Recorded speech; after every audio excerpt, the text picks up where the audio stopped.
2025 Tesla Cybertruck. I drive a Tesla Cybertruck. I wear an Omega Speedmaster and an Apple Watch while I humble brag to my therapist with whom I am making no progress. Come talk to me. I will say lock in, grind, positioning, leverage, LinkedIn. I literally say LinkedIn.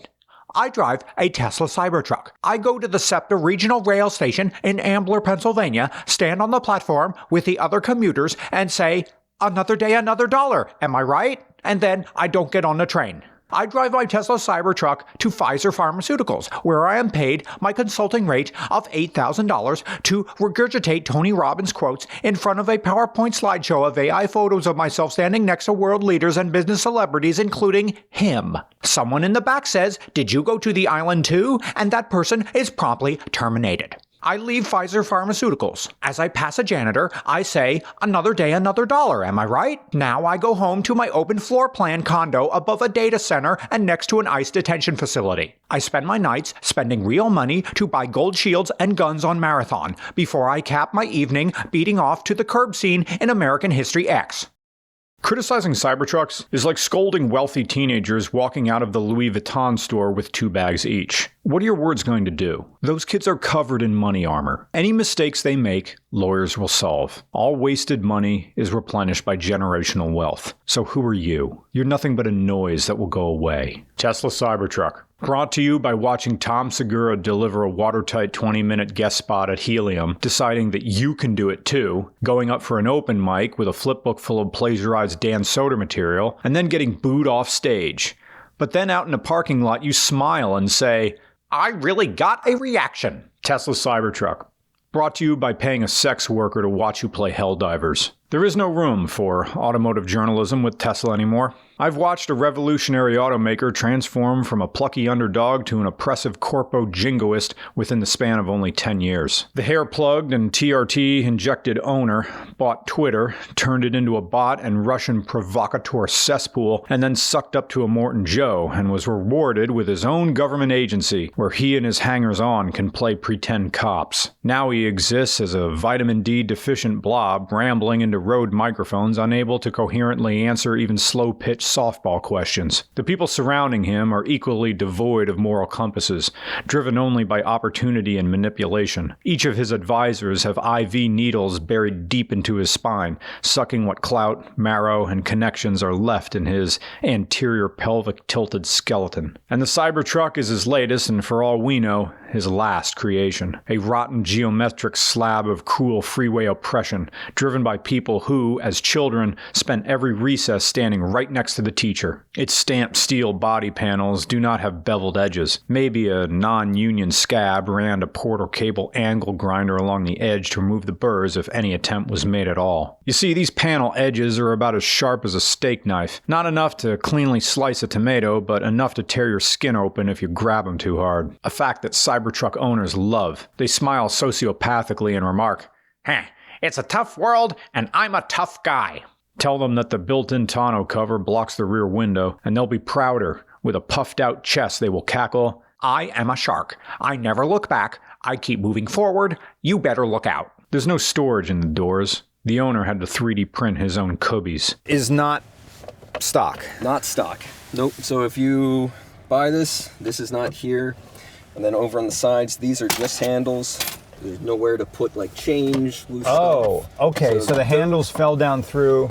Yep, so they fall through. So these are 3D printed just as a cup. And then there's these little storage guys. Yep. So this is just a open corner, something that could like you put there, but it's gonna flop. So a little bit more storage.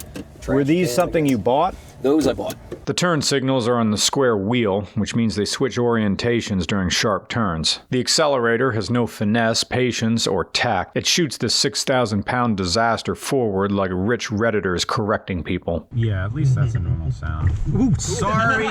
God damn it, this thing sucks. Times are hard for all of us under the table in 2026. Frozen water in airports, fake jobs on every hiring website, and the Gulf War's third installment is beginning. The Cybertruck is the perfect car for 2026. A perfect rolling representation of class division. The rich are covered in plate metal, high up and separated from the working and underclass. In their tanks, they're protected, ready to run over anybody that looks at them sideways or makes them feel bad. Get yours. Get money. Get paid. Screw the other guy. Be a man.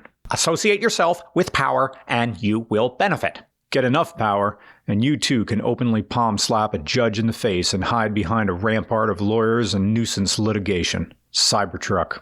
The perfect car for 2026. I'm reminded of another car from a past administration. The Hummer H2. The horrid-up GMC Suburban made to look like Donald Rumsfeld's sex basement, driven by new males listening to new metal and watching Fox News body counts from the religious and perpetual war on terror. The Cybertruck is the modern Hummer H2.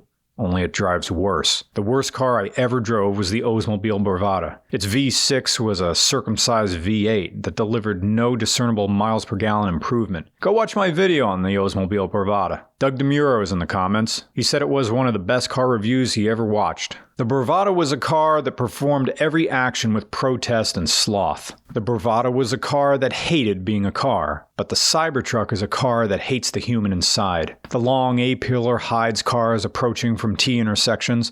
The seats feel like Spirit airline seats. The variable ratio drive-by-wire steering removes tactile sensations for the driver. Now let me explain. With a traditional rack, hydraulic or electric, it doesn't matter, there's an unbroken physical connection from the asphalt, through the tires, the wheels, the tie rods, the steering rack, the steering shaft, the steering wheel, and finally your fingertips. You can feel the road surface change in the wet, the snow, the sleet, the gravel. You can feel if there's suddenly wet leaves on the ground. Any small variance, it's small, but remember, we as humans have oversaturated nerve endings in our fingertips. And all of this information is fuel for our brains as we explore our world, either outside of a vehicle or within. But when that sense of touch is severed, driving becomes distant, alien, muted. We will make the steering wheel vibrate so you know when you're veering out of your lane. First, that doesn't solve the problem of feeling the road, and second, that's just another example of big tech removing humanist automotive design and replacing it with slop. Tesla Cybertruck. When all your political machinations and scheming and pandering and ball fondling and yes-manning is complete, and you're nestled behind 20-foot shrubs, titanium gates, private security, dome-defeating automatic net guns and lasers, snug in your 18,000 square foot minimalist sarcophagus, what's left to enjoy but other people's slop? Tesla Cybertruck. An empty shell of a vehicle for people who are empty shells. Alright. There's one feature of the Cybertruck that pierced my hatred. The four-wheel steering. I like this.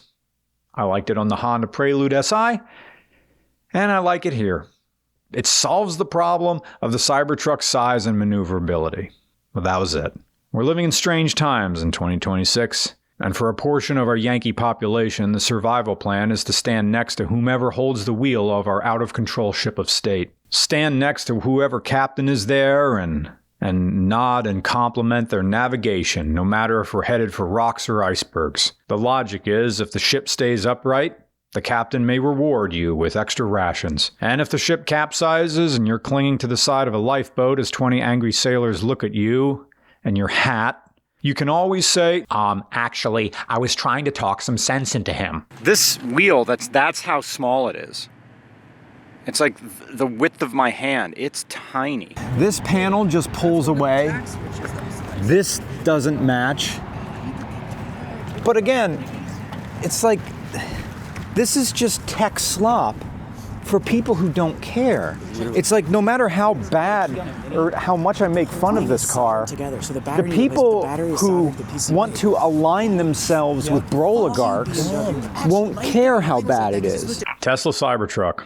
The automotive equivalent of a YouTube thumbnail. This is designed for engagement, and God help you if you get it. In general, none of us should care what anybody thinks about our car choices, but you need to have an especially thick skin to own a Cybertruck, because a car like this is a billboard for its driver, and that billboard is about as flattering as an ad for Angus beef without the G. It's funny, there's a Cybertruck right behind me. Here he comes.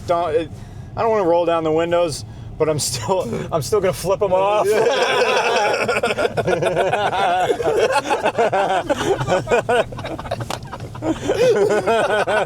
You're getting the attention you ordered, but it's too hot to send back to the kitchen. Yeah, people are noticing you. But it's really just drivers elbowing their passengers and saying, look at this asshole. This is the official car of, ugh, this guy again. And I think it comes back to the material reality of what a Cybertruck is, contrasted with its function as a symbol of performative futurism. Because I'd rather not sugarcoat it. The Cybertruck is a luxury dumpster and completely demystifies the act of living. Oh, everything is bullshit and nothing matters? Cool. I'm barely a participant in my own life, so I need some other way to realize my existence. Let me buy this big, dumb, anti-humanist shitpost so I can be witnessed, acknowledged, and coddled by people who can't tell you the cost of anything on The Price is Right without looking at the audience first. Look, if I wanted to take part in an expensive, soul-crushing humiliation ritual, I'd pay for a blue check mark. I guess the best thing you can say about a Cybertruck is that its value has dropped so steeply that you don't really have to pay 6 figures anymore to get one. But why would you even want to pay 5 for this? For this? Mechanical function has played the Cybertruck throughout its brief history, but that's not really what's holding it back. The issue with the Cybertruck is that it's ideologically vacant, because trolling isn't an ideology. And maybe I can allow for the possibility that Elon truly did wanted to make a super truck for the masses. Yeah, well, this really isn't how you design one. Not for the masses. You design this for people whose lineage continues in spite of their personality rather than because of it. This has the counterfeit dignity of a man who thinks he gets an N-word pass because his mother of his children is black. I spent 3 hours in this joke of a vehicle and I was tired of it after 15 minutes.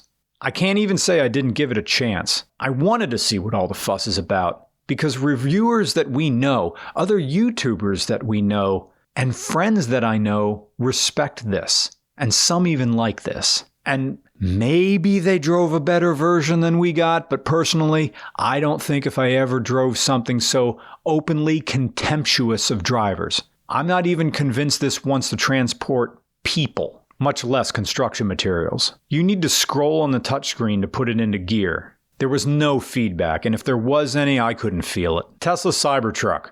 I wanted a work truck, but I also want people to know I don't flush when I use public toilets. Fine. Numbers. It's faster than a 6,100-pound truck should be. And I would hope so, at least. It's got 600 horsepower and 525 pound-feet of torque. It's got truck proportions, but the soul of an investment banker on his 5th monster. You don't really coast in a Cybertruck, you doom scroll. Because it can get sluggish if you aren't actively pushing it. Like it's struggling under the weight of its own anxiety-inducing proportions. And I think it has something to do with these cartoonish dimensions. It's 223.7 inches long, and yes, that is 10 inches shorter than the Silverado EV and the F-150 Lightning, but all that mass is distributed awkwardly, like a misshapen toolbox, which would have been a good alternative name for this for a variety of reasons. The Cybertruck has earned its spot, tying for number 1 as the worst car I've ever driven, and taking the first place as the worst truck I've ever driven. This is a truck in the same way falling down a flight of stairs is exercise. What? Was a lifted Cummins too on the nose? Was a Mercedes G-Wagon not bougie enough? Yes, it's disruptive. Yes, it's different. But not in the positive market influencing way. Not in a joyous way. It's disruptive like a load-bearing pillar in the middle of a grocery store aisle. It's disruptive like a man letting his farts out after he gets on the bus. It's Fisher-Price brutalism. It's an incubation chamber for human despair. It screams, we don't want to wait for the dystopia to come, so let's just make something that's already wearing its face. I thought futurism was supposed to be optimistic, but I don't see any optimism here. I see grim dark and hate. I see exploitation and cruelty. I see a lack of remorse and a lack of empathy. And I guess that's fitting. Hope has a higher asking price in a world that normalizes bullshit like this. Now, a Tesla Model S driver can pry off the T on the back of the car and replace it with Audi rings, or an Acura badge, and hide like a xenomorph among sheep. A Model 3 or a Model X driver can at least throw on the bumper sticker that lets people know they bought it before we all knew Elon was nuttier than a truck stop glory hole. But a Cybertruck driver will buy this because Elon is crazy. They like seeing representation for oppositional defiant disorder. It makes them feel seen. You can play music through speakers on the outside of the car. The horn sounds like a glitch. Look at me. I am ruining everybody's day by being careless and loud. Like an upstairs neighbor with a downstairs sex life, I am driving an OSHA violation with a 72-month lease. Tesla Cybertruck. I wanted a truck, but I also want people to know I take calls on speakerphone in public. The Cybertruck is a three-dimensional rage comic with resale value that's sinking faster than a bath bomb in a tub full of e-girl bathwater. And it's leaving all the musketeers holding the bag.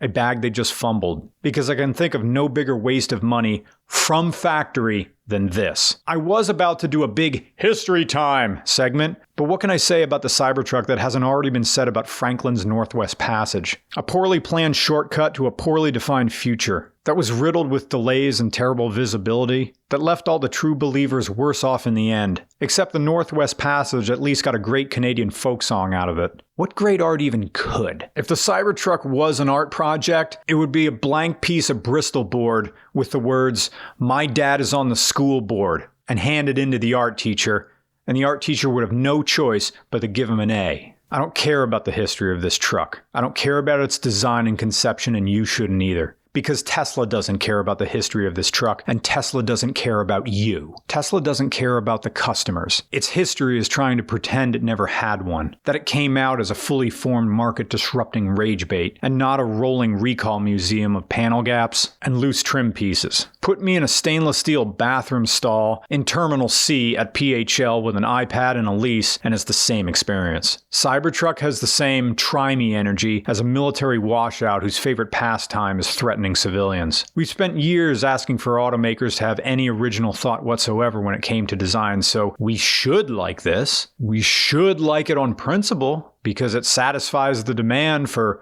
something different. But when we challenged automakers to be different, it was a challenge within the limits of practicality. Typically, cars adapt to the driver and to the shifting conditions of modern roads. But the Cybertruck demands that you be the one to adapt. Contort your body into this unforgiving cage. And I guess that's appealing for some, who feel like modern life has gotten away from the curated experiences intended to be received in a very specific way. Modern life does have a lot more customization than we realize, from what we watch to how we watch it, what we listen to, and how we engage with the products that fill our lives. And that extends to cars we drive every day. The Cybertruck allows for customization, sure, but you're fitting yourself into its framework, not the other way around. Like few cars before, the Cybertruck demands the death of your identity. You're no longer Paul, the heart surgeon from Scranton. You're Paul who drives a Cybertruck. And maybe not even Paul. You're just guy who drives a Cybertruck. That's who you are now. That's who people see, if they're not too busy rolling their eyes. And some people push back by steering into the skid. They'll throw on purple camo wrap, put on ridiculous graphics to cover up the flecks of rust, because volume is what this truck offers. It's a speaker hooked up to an amplifier, hooked up to a neglected toddler. And I could forgive it all if it were actually good. But it isn't. At best, it's thoroughly mid, and at worst, it's a car that hates having to let you participate. The Cybertruck is the older sibling heading to the mall, and mom just told you he has to take you with him. This truck doesn't want you here, and I can feel that resentment poisoning whatever experience is here that might have been worth having.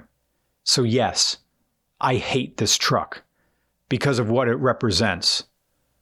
But I also hate it because it sucks.